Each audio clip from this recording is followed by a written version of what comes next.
जहाज अपना रास्ता भटक कर किसी और मुल्क चला गया। आप ही सुनकर हैरान रह गए होंगे कि जहाज भी रास्ता भटक सकता है। चलें, रोड पे जाता हुआ आपने एक आधा टर्न कोई पहले या बाद में ले लिया, लेकिन प्लेन के अंदर तो सारा नेविगेशन सिस्टम और सारी चीजें होती हैं। उल्टे ही रास्ते चल पड़ते हैं। गुजरात, गुजरांवाला, नारोवाल से वो इंडिया में दाखिल होते हैं, अमृतसर सैर सपाटा करते रहते हैं। एकदम से उनको रियलाइज हुआ मैं इंडिया आ गया हूँ। वो कैसे रास्ता भटक गया, ये क्या वाकया आपके सामने रखेंगे।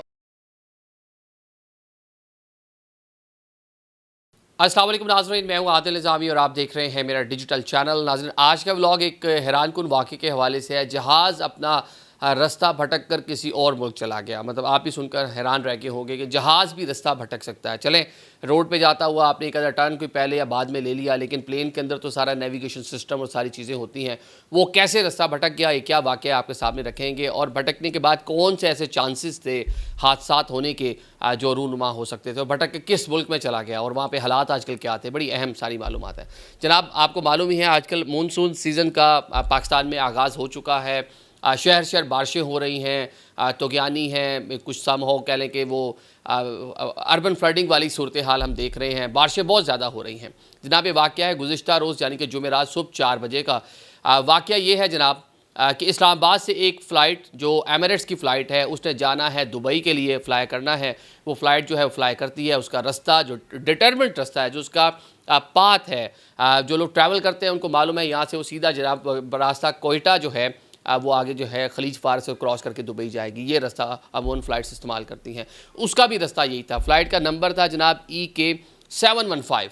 इसके अंदर मतलब खासे पैसेंजर सवार थे। ये सुबह 4 बजे जैसी उड़ान भरती है, उड़ते साथ जब ये फ्लाई करती है तो बहुत ज़्यादा बारिश हो रही होती है, बहुत शदीद तूफ़ान होता है।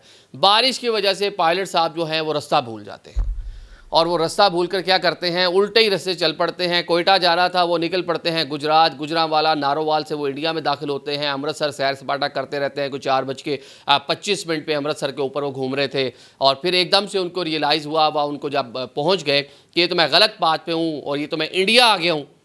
अब पाकिस्तान के एंगल से देखें तो एक दुश्मन मुल्क की टेरिटरी में वो चले गए, दुश्मन मुल्क की फ़ज़ाओं में वो जनाब चले गए।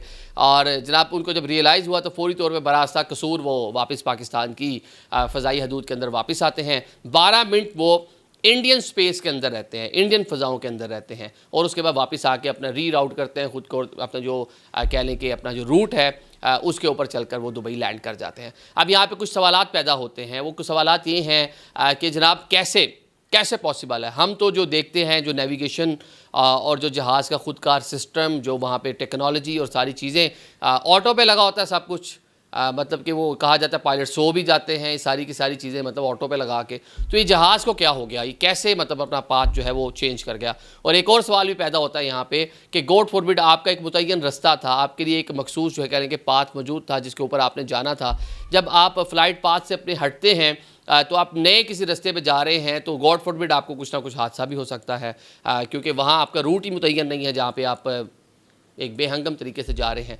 तो जनाब एविएशन के जो एक्सपर्ट है वो बताते हैं कि इस तरह की चीज़ें हो जाती हैं। सिर्फ इस फ्लाइट के साथ नहीं हुआ, ये जनाब कोई दर्जन भर फ्लाइट जो है पाकिस्तानी जो स्पेस में उस टाइम मौजूद थी, वो टर्बुलेंस में थी पूरी। मतलब कह लें कि वहाँ पे एक पैनिक की सूरत हाल थी जहाज़ों में। उनमें बैंकॉक से कोई लंदन जा रही थी, डिफरेंट जो ऐसा नहीं कि पाकिस्तान से लैंडिंग टेक ऑफ किया, पाकिस्तान की फ़ज़ाओं से जो उस टाइम फ़्लाइट्स गुजर रही थी उनको भी खासी मुश्किलात का सामना करना पड़ा। कई फ़्लाइट्स तो कह लें कि वो सर्कलिंग करती रहीं, घूमती रहीं ताकि मामला ठीक हो जाए, क्योंकि इतना ज़्यादा उनको मुश्किलात का सामना करना पड़ा। क्योंकि इंडिया के साथ हमारी जो एयर स्पेस है वो बंद है, और हमने उनकी एयर स्पेस बंद की हुई है, उन्होंने हमारी एयर स्पेस बंद की हुई है।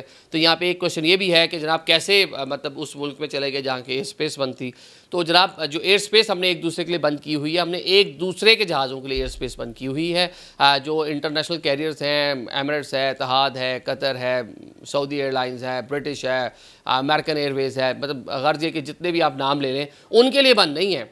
एयर स्पेस बंद है पाकिस्तान इंटरनेशनल एयरलाइन के लिए, इंडिया की एयर स्पेस बंद है जनाब आपकी एयर ब्लू के लिए, आपकी एयर सियाल के लिए, आपकी फ्लाई जिना के लिए, और कोई जो रह गई है वो डालने 5 एक टोटल है हमारे पास एयरलाइन।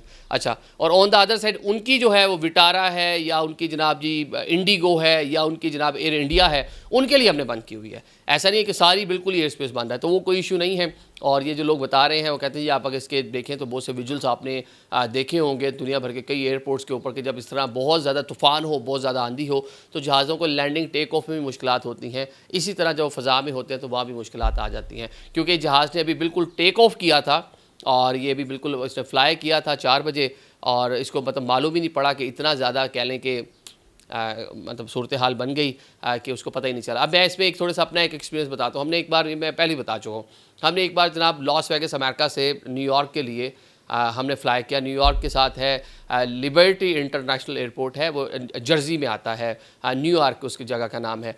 तो वहाँ पे भी इसी तरह यही सूरत हाल, हम पहुँच गए जनाब, जहाज़ के ऊपर टाइम ख़त्म हो गया और 1 घंटा को 45 मिनट हम जनाब सर्कलिंग ही करते रहे, ऊपर घूमते रहे और बाहर बारिश जहाज़ की विंडोज़ के ऊपर लगती हुई नज़र आ रही थी। मतलब बहुत बड़ा तूफ़ान था, मतलब एक मैस क्रिएट हो गया।